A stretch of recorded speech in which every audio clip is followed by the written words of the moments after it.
It's Bout Time with Rashawn's Bout Time Boxing, aka Mr. Trill 100 Mil. Let me comb my beard real quick. Yeah, what's up to my Bout Time Boxing family and the Trill 100 Mil gang? Thank you to every single one of y'all who has been taking out the time to watch the videos, like the videos, share the videos, leave the comments, and I hope y'all definitely like this one and share this one. If you have not already subscribed to the channel and you're watching this video or any of my videos for the first time, please hit that subscribe button, hit that like button, hit that share button, and tell whoever's sitting next to you and whoever's sitting next to them to hit that subscribe button and subscribe to Rashawn's Bout Time Boxing. We gonna get into it. Terrence Crawford, ERROL Spence, the aftermath. Now, when I did a video, and this was right after the Ryan Garcia Gervonta Davis fight, and I did a video, and I said I picked Bud to win, and I said I would give y'all my explanation, or my prediction or my reason or whatever I said later. But when I said I said, but I'm picking Bud to win. I can't even tell you how many messages I got from people talking about, oh, you must be getting high, you must be on drugs, you tripping, you don't know boxing, you don't know this, you don't know that. I had people saying all kind of stuff.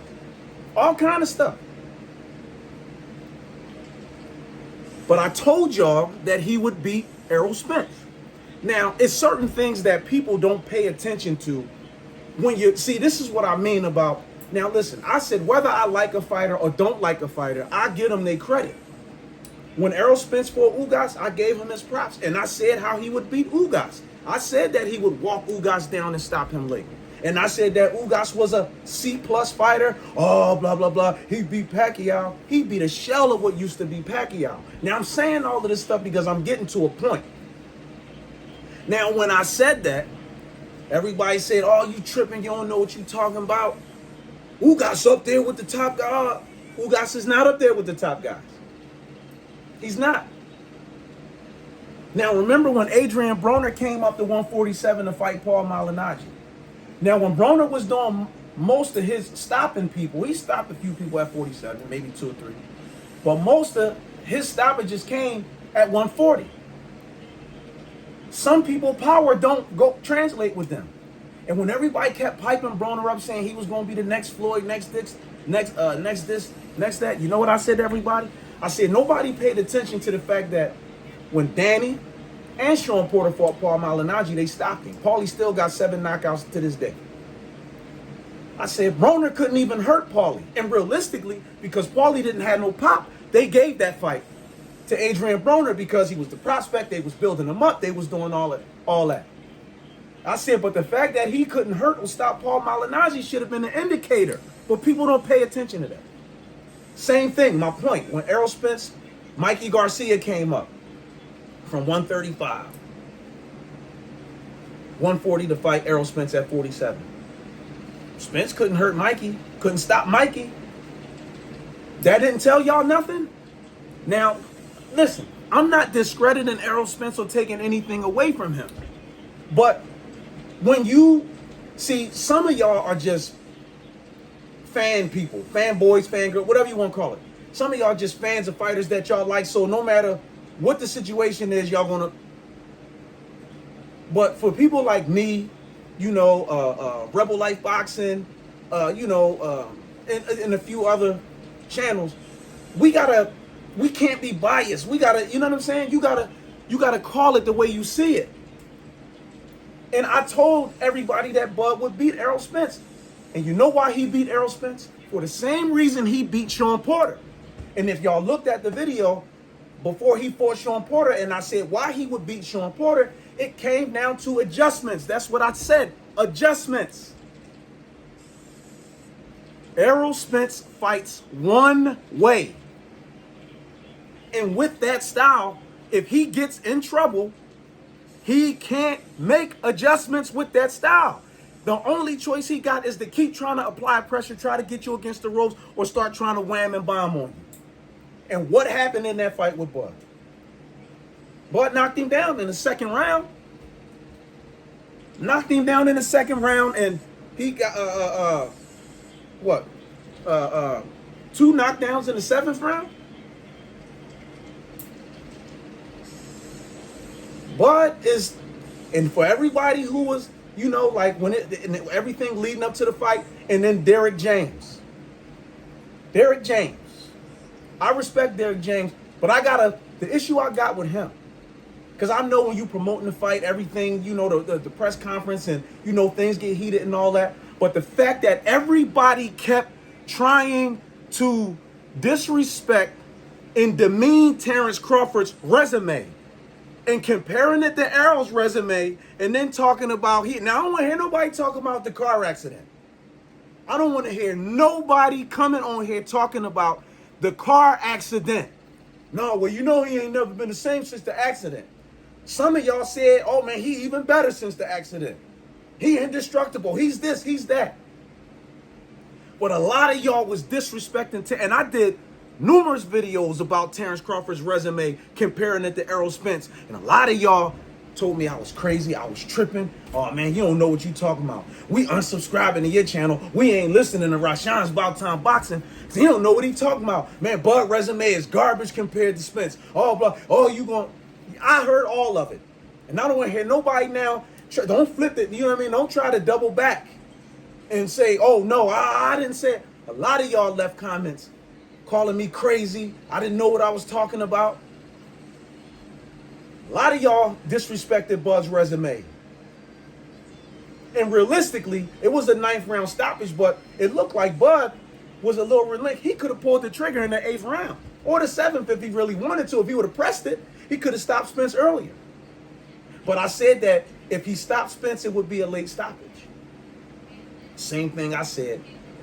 Same thing I said about who just recently fought. Can't remember who it was because I'm all amped up, but I said that fight would be a late stoppage because somebody asked me to do the video about, Jerron and Boots. How could I forget that? My hometown guy. When Boots fought, I said that Boots would walk Royman Villa down and stop him in the late round, late in the fight. And that's what happened. And I said that Bud would stop Spence late in the fight. Now, I dare somebody to say, no, you never said that. I dare somebody to say that. And all the videos I put up about Spence, about Bud and why he would beat Spence, same thing I said, it came down to adjustments. Terrence Crawford, if he gets in trouble, he can make adjustments. Errol Spence can't make adjustments with that style. He can't make adjustments with that style. He fights one way. He fights one way. That's it. And if he gets in trouble with that style, there's no adjustments to be made. And when Derrick James, getting back to Derrick James, when Derrick James said, oh, well, you know, we had to clean up all these belts on this side, you know, and then only thing he had to do was just hold on to his belt, and he did that by fighting, what did he say? Basically by saying Bud held on his belt by fighting lower level opposition. Like, you know, it didn't mean nothing. Like the people that he was fighting, well, we was fighting the better competition. Bud, you know what I mean, was fighting lower level opposition. That's all he had to do to hold on to his belt, and he did that. Like, he was disrespecting Bud's resume. See, I don't disrespect no fighter because I've been in that ring, and that's why you always heard me say many a times, if you never been inside the ring, if you never been in that ring, you don't know what them gloves feel like. You really can't say too much. And even with a lot of these commentators, a lot of these people commentating the fight, leading up to this fight, a lot of them had Errol Spence picked. But as analysts and stuff, they got to be biased. Brian Custer, I like Brian. Hey, Brian, look, terrific job you doing, bro. You know I got nothing but respect for you. But a lot of them guys already had Errol Spence picked, and they didn't think Bud could win this fight. And even during the press conference, you could just tell how, by the way, they were leaving out certain things. Sometimes they were saying Bud was a 2-division world champion. Then he was a You know, then he just was just the WBO welterweight champion. Like the fact that I keep telling y'all, the fact that he's a three division world champion means something. Everybody talking about that don't mean nothing, man. When you coming up there, when you fighting up there in welterweight, yeah. Who's undisputed now? Two division undisputed champion. Terrence Bud Crawford. So maybe now some of y'all start listening to me when I'm dropping these videos and y'all be thinking I don't know what I'm talking about, or I'm crazy or out of my mind, or oh man, he's losing it. Something's wrong with that bout time. Something wrong with that bout time boxing guy. Who, that Rashawn bout time boxer? Oh, something wrong with that guy. He don't know what he's talking about. He don't know nothing about boxing. Oh man, I've been around this sport for a very long time. Just because some of y'all may not know me don't mean nothing. I've been around this sport for a very long time. And I always said to y'all, you have to pay attention to the styles and how they do and don't translate in the ring. Spence didn't win one round. Bud dominated the fight. Now, what are y'all going to say was the reason for that? Now, I know some of y'all probably going to be like, oh, man, shut the F up. Oh, blah, blah, blah, blah, blah, blah, blah. Yeah, I don't care about none of y'all. I don't care what y'all talking about. Now, the people who want to respectfully, you know, say some things, you know what I mean, against Bud, if you're upset about it, this, that, and the third and all that. But those of y'all that's going to be in y'all sensitivity, I don't care nothing about what y'all saying. Because, again, when you look at certain fights and you look at the styles of certain fighters, at some point, you got to realize that it's about the adjustments. How can you not think that the fight... Listen, that's why I tell people, physically, you can be in the best shape of your life. But that's only 10% of it. A lot of people think, no, you got to be in shape. Yeah, you got to be in shape. But the other 90% is up here. What Spence said, I'm going to break him down. I'm going to break his wheel. I'm going to break him down. We're going to roll him up and smoke him. I'm going to break his wheel. He broke Errol Spence's will. He beat him down. Broke, and you could see it as the rounds was going on, that Spence, his will was being broken. Now, just give Terrence Crawford his credit. Don't make up no excuses for Errol Spence. Don't do it. Don't say it was the car accident. Because when everybody else was saying it, when other people were saying it, it was, nah. But Bud dominated the entire fight from bell one. And I had a conversation with three of my homies. They my brothers. They my family. My man Paris, Chuck, Ken Spence. We was having a conversation earlier at my store. And I said, I'm telling you, Bud is gonna win this fight. Nah, man, cause Spence is this. And my man P even gave a comparison about, you know, two trucks. One is a 350, one is a 250. If one hit the wall and all that, none of that means nothing. Meant nothing. Because I said it's going to come down to adjustments. I said Spence has one way that he fights. And if he gets in trouble or gets hurt with that style, he will not, there's no adjustments to be made. He has to continue to fight that way. That's why I always said the closest you're going to get to a blueprint on how to beat Errol Spence, what's the Sean Porter fight? No, you're not. No. Yes, that was the closest. Now, you got the blueprint. The blueprint is called Terrence Bud Crawford.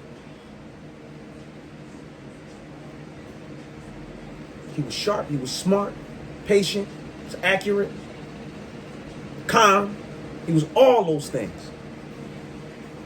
Never looked worried one moment, not once. But you could see the worry slowly but surely coming on Spence's face as the rounds went on. He had Spence drinking Bloody Marys. And I know Shakur Stevenson loving it. I know he loving it. I know Shakur loving it. Shout out to Shakur Stevenson. I know he loving it. And shout out to Terrence Crawford on a spectacular win. And shout out to Errol Spence. But now you know that Terrence Crawford is different. And this is why you can never discredit the level of opposition that somebody is fighting. Because you can look at the people Danny fought, you can look at the people Mikey fought, you could look at the people Lamont Peterson fought, you could look at the people Ugas fought, and Ugas beat Sean Porter for real. They gave that fight to Sean Porter, but Sean Porter's one of them guys when the big, you know what I mean, when the big moments came, couldn't rise. Adrian Broner the same way. Big moments came, couldn't rise. Terrence Crawford always rises to the occasion when those big moments come. He always rises to the occasion. Just get a man his props now. So all of this back and forth stuff that was going back and forth with some of the people, I think, from the LDBC, these people was dissing Bud, talking about Bud was going to get knocked out and all this other stuff like that, man. Listen, the dispute is settled. The dispute for Undisputed at welterweight is settled. It's Terrence Crawford. And y'all can't tell me that at times in the fight, Errol Spence didn't look confused or look like he wasn't on Bud's level. He made Errol Spence look like he was a lower level opposition. Since everybody was trying to discredit Terrence Crawford's level of opposition that he was fighting, ain't no way he's going to be Spence. Look at the people he fought. Look at the people Spence fought. And I might repost the video that I did breaking down their level of opposition and who they fought and how, like basically, they did what they were supposed to do with the people they put in front of them. You can't discredit that. And if you've never been in that ring and never trained for a fight, keep your mouth shut. Keep your damn mouth shut. You ain't never been in that ring and you don't know what it's like. Because people did the same thing to Jaron Ennis. Talking trash, boots ain't going to be nothing. He fighting bread truck drivers, this, that, and the third, and all that type of stuff. Luis Collazo was one of the best fighters in the game. Y'all can say what y'all want. But did y'all know Luis Collazo used to deliver bread for Wonder Bread while he was still fighting like that? And Collazo had hands. So you can say whatever you want. People got to do what they got to do to survive. But that don't mean because they driving for Uber or delivering bread or whatever they doing. DoorDash, I don't care. That don't mean you can disrespect or discredit them. And then Derrick James told Terrence Crawford, mom, like, leave your dancing shoes home. Ain't going to be no dancing that night. Look who was dancing in the ring with his mom. And again, I got all respect for Derrick James, but Derrick James, man, he was on something. Like, he was on something. You know what I mean? So you know what I mean? My respect, I give respect to Errol Spence and, and respect and shout out to Terrence Crawford too, because he did what he was supposed to do and he did what he said he was going to do. So don't forget to subscribe to the channel, like this video, share this video, and drop those comments in the comment section below. Those of y'all that's rocking with me, y'all already know ain't nothing but love from About Time Boxing. And we're going to be back with another one. Stay tuned.